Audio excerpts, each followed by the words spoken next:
অবশেষে জানা গেল কি গোপন চুক্তি হয়েছিল 1-11-এর সেনা সমর্থিত সরকারের সাথে বিএনপি, আওয়ামী লীগ ও ভারতের। এতক্ষণ শুনছিলেন সংবাদ শিরোনাম, এখন থাকছে বিস্তারিত। 1-11-এর সেনা সমর্থিত সরকার এক পর্যায়ে দুই নেত্রীকে মুক্তি দিতে বাধ্য হয়। মুক্তি দেওয়ার আগে তারা দুই নেত্রীর সঙ্গে আলাদাভাবে আলোচনা করে। বলা যায়, সেনা সমর্থিত সরকারের অপরিণামদর্শিতার কারণে কার্যত দুই নেত্রী আরও শক্তিশালী হয়ে রাজনীতিতে প্রত্যাবর্তন করেন। এ সময় সেনাবাহিনী প্রধান মইনুল আহমেদ খালেদা জিয়ার সঙ্গে যোগাযোগের চেষ্টা করেন, কিন্তু বেগম খালেদা জিয়ার অনমনীয় মনোভাবের কারণে তা সম্ভব হয়নি। মৃত্যুদণ্ড কার্যকর হওয়া জামায়াত নেতা মোহাম্মদ কামারুজ্জামানের সদ্য প্রকাশিত ফাঁসির সেল থেকে দেখা বাংলাদেশ শীর্ষক বইতে 11 সময় দেশের রাজনৈতিক প্রেক্ষাপটের কাহিনী এভাবেই তুলে ধরেন। তিনি লিখেছেন, আমরা কেউ চেয়েছিলাম যে এই বৈঠকটি হওয়া উচিত।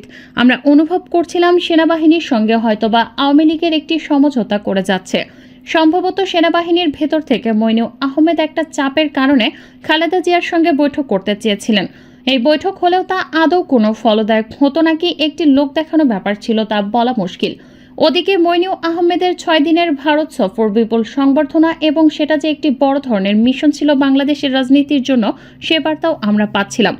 ভারতীয় নেতৃবৃন্দ যেভাবে মইনুল আহমেদকে রেড কার্পেট সংবর্ধনা দিয়েছিল তা নজিরবিহীন। আমরা বিশ্বস্ত সূত্রে জানতে পারি, ভারত সফরকালে কতিপয় বিষয়ে মইনুল আহমেদের সঙ্গে সেখানকার সংশ্লিষ্ট একটি চুক্তি হয়। সেই চুক্তির প্রধান শর্ত ছিল আওয়ামী লীগকে ক্ষমতায় আসতে সহায়তা করা। দ্বিতীয় শর্ত ছিল বাংলাদেশে ইসলামী শক্তির উত্থান রোধ করতে জামায়াতে ইসলামীকে নিষিদ্ধ করা এবং তথাকথিত যুদ্ধাপরাধের বিচার শুরু করা। বিনিময়ে মইনুল আহমেদকে রাষ্ট্রপতি করার প্রতিশ্রুতি দিয়েছিল ভারত।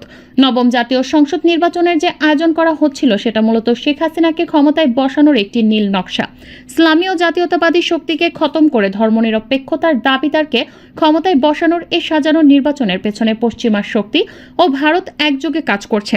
যে কোনো কারণেই হোক, বিএনপি বিশেষ করে পশ্চিমা শক্তির আস্থা হারিয়েছে এবং বিএনপিকে তারা পুনরায় ক্ষমতায় দেখতে চায়নি।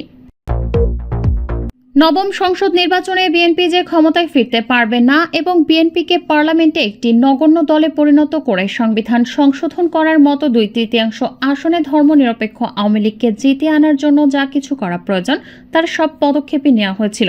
বেগম খালেদা জিয়ার কাছে খবর ছিল যে কোনো মতেই নির্বাচনে বিএনপিকে ভালো করতে দেয়া হবে না এবং 30 থেকে 40টি আসন দেয়া হবে।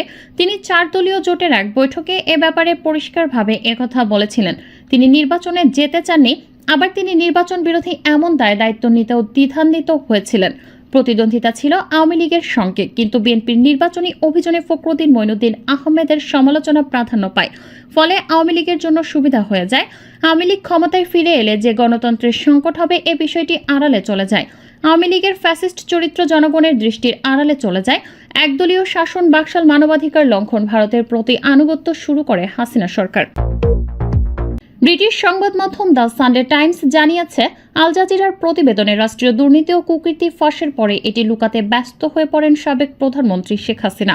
2021 সালে সাবেক সেনাপ্রধান আজিজ আহমেদ তার পরিবার ও অন্যান্যদের নিয়ে একটি প্রতিবেদন প্রকাশ করে।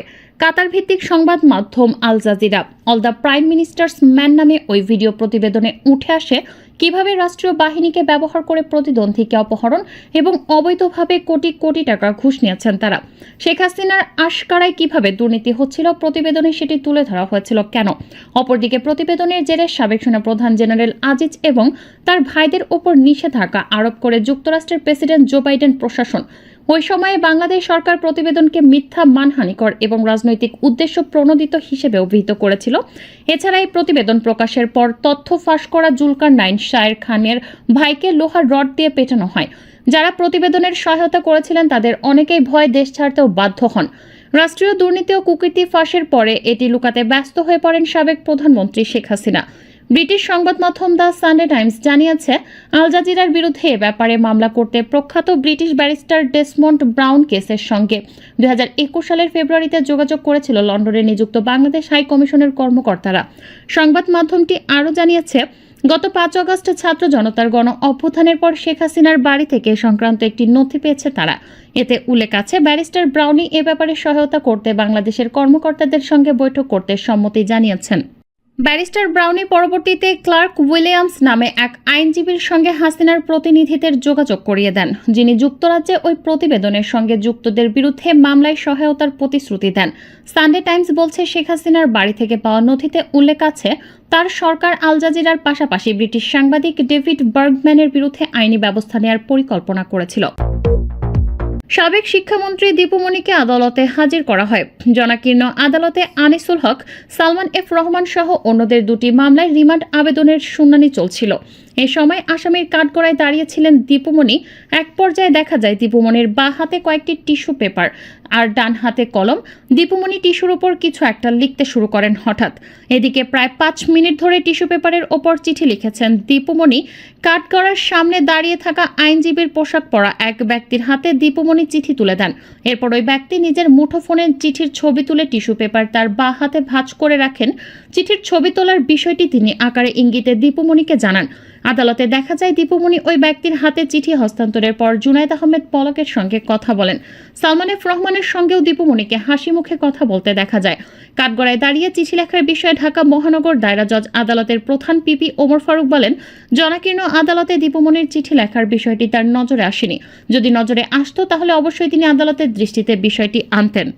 শত শত বন্দির সঙ্গে দুগ্ধপোষ্য শিশুদেরকেও গোপন বন্দিশালায় রেখেছিলেন ক্ষমতাচ্যুত বাংলাদেশের সাবেক প্রধানমন্ত্রী শেখ হাসিনা। তার শাসনামলে জোরপূর্বক গুমের তদন্তকারীদের এক রিপোর্টে এমন তথ্য প্রকাশ করেছে সংশ্লিষ্ট কমিশন। এ খবর দিয়ে তুর্কি বার্তা সংস্থা টিআরটি ওয়ার্ল্ড বলছে, অন্তত অর্ধ ডজন শিশু তাদের মায়েদের সঙ্গে হাসিনার গোপন কারাগারের অন্ধকারে মাস কাটিয়েছে বলে উঠে এসেছে তদন্ত কমিশনের প্রতিবেদনে। সেখানে বলা হয়েছে, ওই মায়েদের জিজ্ঞাসাবাদ করার সময় তাদের দুগ্ধপোষ্য শিশুদের জোরপূর্বক দুধপান থেকে বিরত রাখা হয়। আটক সে সকল নারীদের ব্ল্যাকমেল করতে এমন ভয়াবহ মানসিক নির্যাতন চালিয়েছেন তৎকালীন প্রধানমন্ত্রী হাসিনার বিশেষ বাহিনী। গত বছরের 5 আগস্ট ছাত্র জনতার গণ অভ্যুত্থানের মুখে ভারতে পালিয়ে যান শেখ হাসিনা। তিনি বর্তমানে সেখানে অবস্থান করছেন। ছাত্র জনতার আন্দোলন চলাকালে জুলাই ও আগস্টে সংগঠিত গণহত্যা সহ মানবতা বিরোধী অপরাধের অভিযোগে ইতোমধ্যেই হাসিনার বিরুদ্ধে গ্রেপ্তারি পরোয়ানা জারি করেছে বাংলাদেশের আন্তর্জাতিক অপরাধ ট্রাইব্যুনাল। ইতিমধ্যেই হাসিনার বিরুদ্ধে ব্যাপক মানবাধিকার লঙ্ঘনের অভিযোগ পাওয়া গেছে। এর মধ্যে রয়েছে রাজনৈতিক প্রতিপক্ষকে বিচার বহির্ভূত হত্যা এবং শত শত মানুষকে বেআইনিভাবে অপহরণ ও গুম করে গোপন কারাগারে বন্দী করা।